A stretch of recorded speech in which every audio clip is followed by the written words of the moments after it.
Монгол Улсын соёл урлагийн их сургуулийн жүжиг, киноны зохиолч хөтөлбөрийг танилцуулж байна.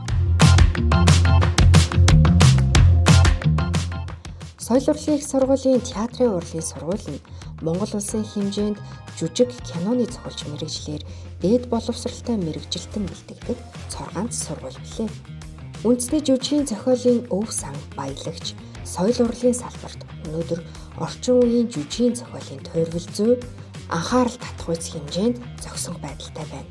Нийгмийн сэтгэл зүй өөрчлөлтийн хэрээр зохиол бүтээлж дагаад өөр төрөл жанртай хөгжиж тухайн цаг үеийнхээ хэрэгцээ шаардлагыг хангасаар ирсэн. Тэгвэл театр урлагийн сургууль нь жүжиг киноны зохиол хөтөлбөрийг амжилттай хэрэгжүүлснээр ирээдүйн жүжиг киноны зохиолчдыг бэлтгэж байгаа билээ.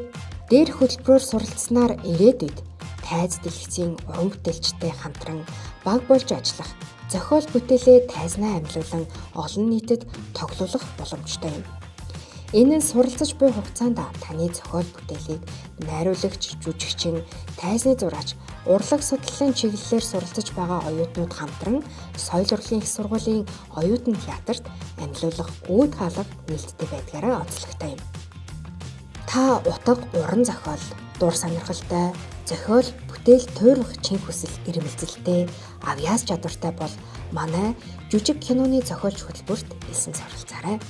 Та бүртгүүлэхийг хүсвэл соёл урлагийн их сургуулийн веб хуудасны элсэлт цэсэнд дараах холбоосоор орж яг одоо бүртгүүлээрэй.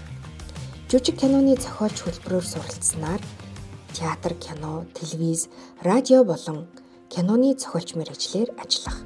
Хөдөө орон нутгийн театр, чуулгад, архив, урын сангийн эрхлэгч, утга зохиолын ажилтан, сонин сэтгүүл цахим сайтад сэтгүүлж, зохиолч, нийтлэгч, урлаг соёл хариуцсан мэргэжилтэн, телевиз, радио, хэвлэл мэдээллийн байгууллагад сэтгүүлч, редактор, мөн ном сурах бичиг хэвлэлийн газруудад редактораар ажиллах зэргээр хөрвж ажиллах боломжтой. Жүжиг киноны зохиолж бэлтгэдэг энэхүү мэргэжлэр суралцахыг хүсвэл соёл урлагийн их сургуулийн театрын урлагийн сургуулийг зураарай. Жүжиг киноны зохиолч хөтөлбөрөөр элсхийг хүсвэл Монгол хэл, нийгэм судлалын хичээлээр шалгалт өгсөн байх, мөн 450 онооноос дээш оноотой. Ур чадварын шалгалт эссе бичих, мөн ярилцлагын шалгалт өгдөг.